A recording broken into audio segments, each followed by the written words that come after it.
kirim ke Jakarta. Terus beberapa tahun kemudian yang punya itu ngabarin saya, Mas. Mas, burungnya juara 1. Terus ini ditawar di lapangan sampai 30 juta. Itu baru sekali nampil, Mas.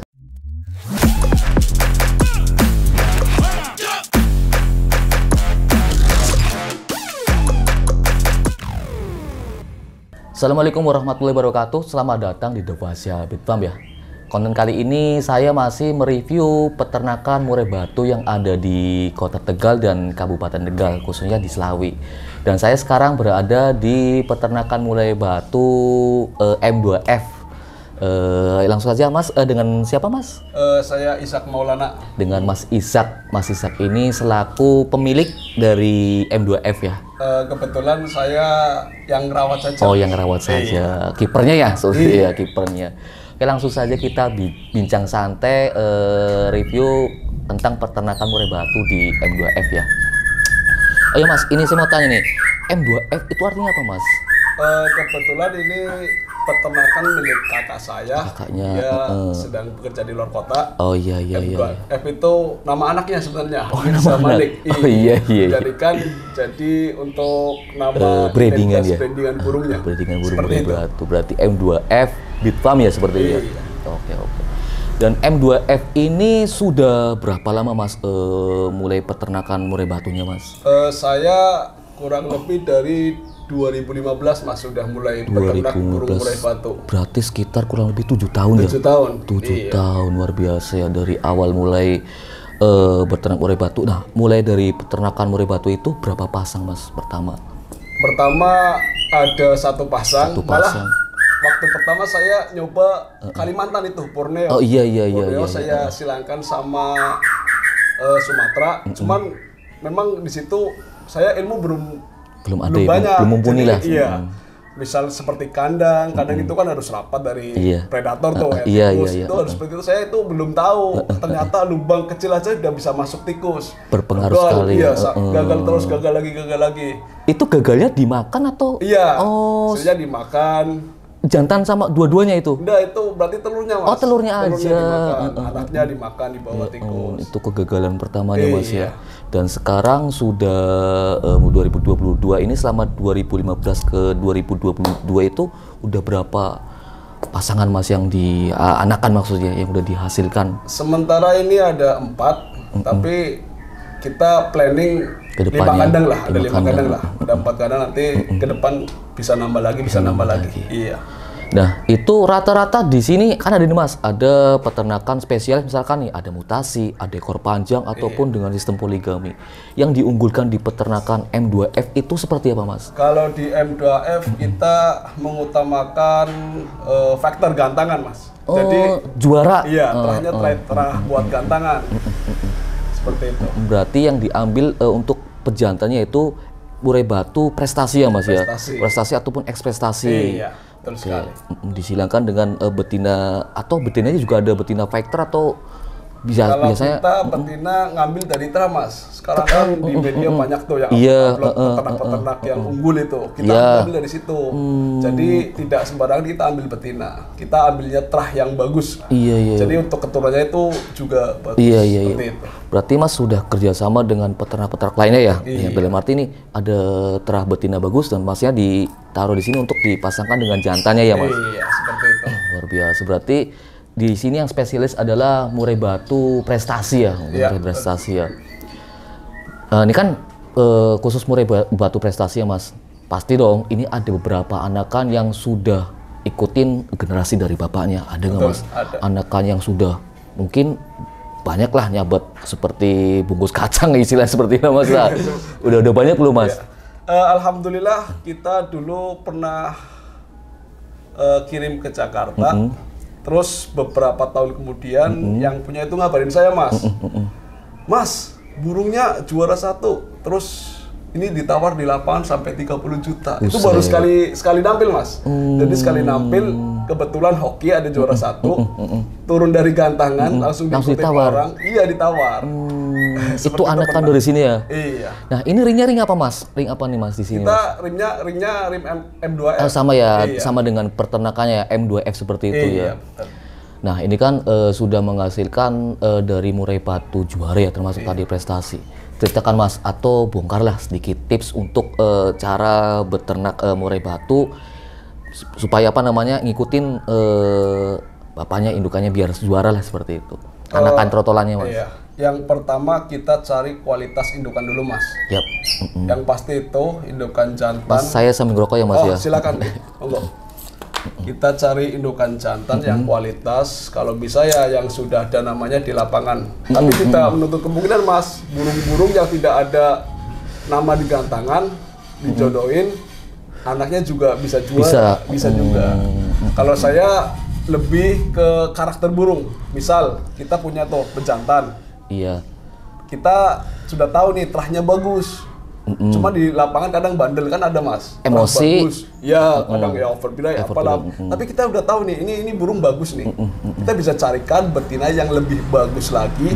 Insya Allah deh, anakannya bisa cetak ya. Cetak juga. Jadi tidak menutup kemungkinan bukan semua terah juara juga anakannya juara. Ada yang burung biasa tapi Bisa, kita cari Mas. betina yang bagus, itu anaknya bisa juara. Soalnya kalau saya info-info dari media seperti ini Mas, kalau kita mau mencetak burung ataupun unggas seperti ayam, burung, itu indukan betinanya harus yang kualitas, nomor satu itu. Kalau indukan betina kualitas, jantannya kualitas, pasti insya Allah anakannya kualitas juga. Mengikuti gen dari indukannya ya Mas ya. Karena 70% kalau nggak salah itu gen indukan sangat berpengaruh. Yap, bener-bener. Tapi balik lagi ya Mas ya, ketika indukannya juara ataupun ibunya juga juara, anaknya tergantung dari settingan si ini ya Mas, perawatnya ya. Walaupun anakannya indukannya juara, tapi settingannya nggak bisa ya. Nah, susah, tapi tetap darah juaranya ada. Tapi untuk nyetingin di lapangan itu nggak semudah yang seperti ini ya Mas ya. Iya, itu kita memang murai batu itu gampang-gampang susah. Iya, Mas. bener. Karena memang terah juara, indukan juara, betina maupun jantannya. Kalau kita cara perawatannya salah, udah nol hasilnya. Berarti intinya gini. Misalkan nih Mas ya, ada pembeli nih. Mas, ini kan terah juara, kok anakannya nggak juara? Nggak bisa disalahin dong di peternaknya kan. Intinya gini, sudah membawa generasi juara, tinggal si pembelinya ini atau si perawatnya nyetingnya seperti apa gitu ya. Karena begini Mas, kalau saya memang istilahnya balungan cilik ya, tahu nggak balungan cilik? Nggak tahu Mas, apa kayak? Kalau balungan cilik itu bukan peternak besar. Oh iya. Kalau peternak besar ya harga mahal. Apa ada jaminan itu?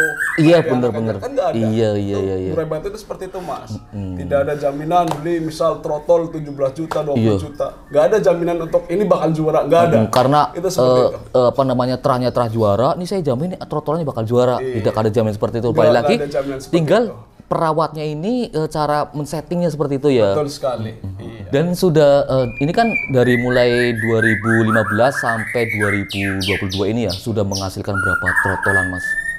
Kalau kita mengikuti ring, saya hampir 80 ring saya sudah kurang lebih 80 ring ya. 80 ring. Soalnya gini Mas, ternak murai batu itu ada suka dan dukanya. Tidak mesti lancar terus. Iya, benar Mas. Kendala atau telur zong. Iya. Indukan buang anak itu banyak sekali. Jadi banyak faktor ya Mas ya. Tapi alhamdulillah di sini sudah menerbitkan 20 ring 20 jantan ring betina lah. Oh iya.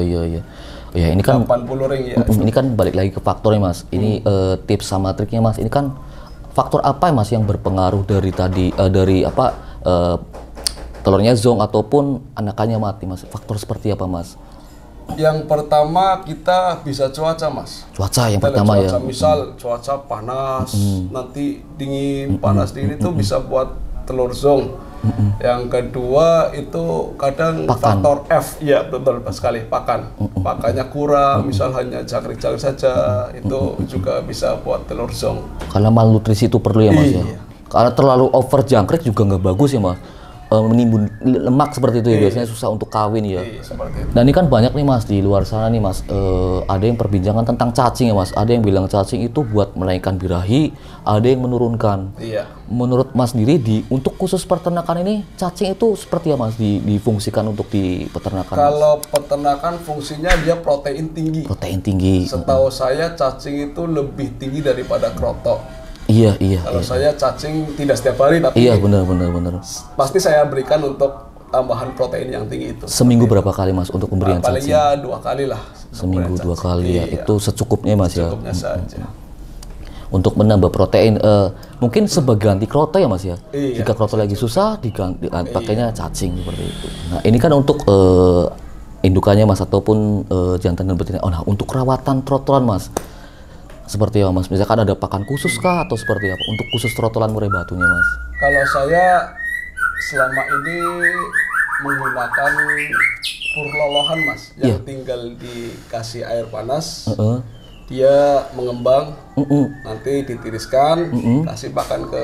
Itu khusus memang purolohan anakan atau seperti? Iya, untuk murai batu. Memang ada khusus ada. Jadi pur itu dikasih air panas, nanti mengembang, terus baru dilolohin. Ditiriskan, lolohin. Itu seperti itu. Untuk lebih efisien lah. Iya. Berapa jam sekali itu Mas biasanya Mas? Kalau saya lolohan, misal kita kasih loloh pertama jam 6, 2 jam berikutnya kasih loloh lagi 2 jam. Pokoknya jangannya per 2 jam. Jangan sampai telat ya Mas ya, karena masih anakan dan butuh nutrisi yang banyak ya Mas. Iya, betul ada nggak Mas selain pur tadi yang pur pur khusus trotolannya, ada malnutrisi selain itu kayak misalkan jangkrik ataupun kroto? Jangkrik kalau saya berikan saat umur 18 hari itu sudah mulai jangkrik untuk mempelajari dia makan jangkrik. Iya, makan sendiri ya Mas ya. Iya, karena untuk makan sendiri itu kurang lebih 21 hari sampai 22 hari itu udah makan sendiri, makanya di 18 hari saya sudah menggunakan jangkrik untuk tambahan lolohannya seperti itu. Berarti umur 18 hari itu udah harus bisa makan sendiri ya Pak. Iya. Nah untuk biasanya kan ada nih untuk mencermati bahwa ini udah bisa makan sendiri, seperti apa Mas anakannya Mas? Ya kalau kita mencermatinya, kalau dikasih makan itu dia matuk. Nutos dia. Iya, itu sudah mulai berarti ada rangsangan untuk dia makan serangga itu seperti itu. Saya lihatnya seperti itu. Nah, tadi 18 sampai seterusnya. Iya. Itu sudah, setelah sudah besar, kurang lebih usia 2 bulan ya, mungkin 2 bulanan, itu dipisah sendiri, jantan sendiri. Iya, betul sekali. Kalau saya cenderung paling 1,5 bulan Mas. Udah kelihatan jantan betina, saya pisah. Nanti juga tempatnya saya pisah juga. Enggak dicampur ya jadi satu ya. Misal ada jantan 3, ya 3 sangkar sendiri-sendiri.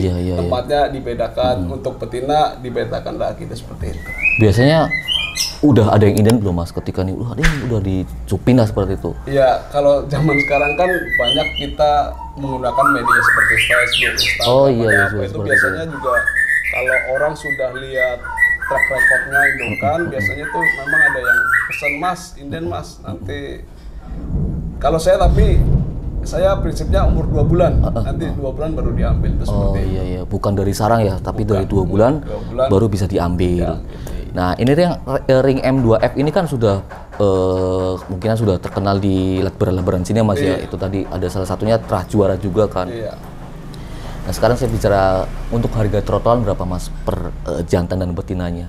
Kak, saya kalau trotolan 2 bulan 3 sampai 3,5 juta. 3 sampai 3,5 juta itu jantan ya Mas? Jantan. Nah untuk perbedaannya Mas, bisa 3 sampai 3,5 juta kita itu lihat dari speknya Mas. Speknya, berarti udah ketahuan nih Mas ya. Ini burung ini ring nomor sekian lebih faktor lebih bagus itu saya bisa kasih harga lebih tinggi. Benar. Nah untuk betinanya Mas, totalannya Mas? Betina totalan saya 2 juta. 2 jutaan. Oh ya teman-teman, bagi teman-teman yang ingin beli trotolannya di M2F ini, nanti nomor teleponnya saya taruh di link deskripsi ya, di bawah deskripsi ya. Nanti saya taruh di situ. Nanti bisa hubungi dengan Mas Izak, dengan Mas Izak, nanti hubungi langsung, nomor teleponnya ada di deskripsi teman-teman. Oh ya Mas, ini untuk mengetahui jantan dan betina ini sudah sudah cocok. Biasanya kan sistem dengan peternakan ini caranya dimasukkan dulu jantannya atau betinanya Mas dengan sistem penjodohannya Mas, penjodohannya Mas. Kalau penjodohan saya seperti ini, cenderung kita lepaskan betina dulu. Betina kita lepaskan, kemudian jantan yang di dalam sangkar. Tujuannya apa? Agar si betina itu tahu teritorialnya. Jadi misal si jantan itu nakal ataupun galak, dia sudah tahu mau terbang kemana, ke sisi mana untuk melindungi dirinya. Itu seperti itu. Jadi kalau memang sudah terlihat Berjodoh.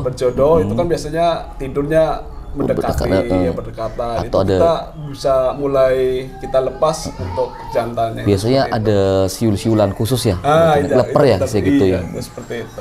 Nah, itu kan berarti betinanya dulu dilepas supaya si jantan ini yang lebih teritorial ya, karena dia lebih teritorial. Jadi untuk mengantisipasi perkelahian ya mas, seperti itu ya. Betul sekali. Jadi betinanya dulu dilepas. Nah, estimasi biasanya berapa hari mas untuk pelepasannya itu mas? Sudah mulai dekat ataupun tadi bersiul kicauan khusus? Mungkin 2 sampai 3 hari. Oh, cepat ya? Iya, cepat ya? Iya. Tapi kadang gini juga mas, ada jantan dan betina begitu lihat langsung out juga ada. Ada ya? Iya. Karena mereka sudah ada kecocokan mungkin. Iya. Kayak manusia ya lihat face to face cocok udah langsung jadi. Di sini ada berapa pasang mas? Yang sekarang mas? Yang sekarang saya 3 pasang, sebenarnya 4 kemarin baru saja kayaknya egg binding. Oh, telur nggak keluar. Oh, di dalam ya? Iya. Saya pulang kerja sudah letak di bawah. Seperti itu. Nah ini mas, kebetulan ya untuk mengatasi tadi kan mas pengalaman di binding ya? Iya. Apa binding ya? Iya. Telur binding di dalam itu mengatasinya seperti mas atau hal faktor yang menyebabkan seperti apa mas? Menyebabkan biasanya cuaca juga mas, pengaruh. Cuaca pengaruh? Iya, kalau terlalu dingin itu yang namanya murai betina mau bertelur kan harus dia dalam kondisi fit, ya kan dia fit. Kalau cuaca dia sedang tidak fit, ditambah cuaca dingin itu bisa sangat berpengaruh sekali untuk egg binding gitu seperti itu. Itu berarti apa namanya, pernah nggak seperti itu terus akhirnya sukses tapi berhasil lah apa rata-rata nggak tertolong? Biasanya kalau saya lihat sudah tidak kondisi mau bertelur, saya ambil mas, saya taruh di sangkar kecil, saya kasih lampu sampai dia bertelur sendiri, ditaruhnya di tempat yang aman biar dia merasa hangat juga. Betinanya ya mas ya? Iya, nanti keluar sendiri, biasanya keluar sendiri. Berarti nggak dibantu dengan mas sendiri nggak? Otomatis keluar sendiri ya? Keluar sendiri. Nah, di sini kan untuk anakannya diangkat dari berapa hari, Mas? Saya 8 hari. Oh, 8 hari diangkat dari sarang? Diangkat dari sarang, saya loloh sendiri. Kadang kan ada beberapa peternak yang memang dia dari perawatan indukannya, ada juga yang dari lolohan. Itu pakai inkubator atau biasa aja, Mas? Enggak, saya pakai sangkar, yang penting ada lampu itu, Mas, lampu kecil itu, untuk penghangat. Lampunya berapa watt itu suhunya? Ya, maksimalnya 5 watt. Nah, kalau terlalu panas juga nanti pengaruh, dia kepanasan bisa mati juga, Mas. Berarti lampu ini khususnya khusus untuk menghangatkan si anakan ini, Mas, supaya apa namanya, suhu ruangannya tetap hangat ya, Mas. Betul ya. Sekali.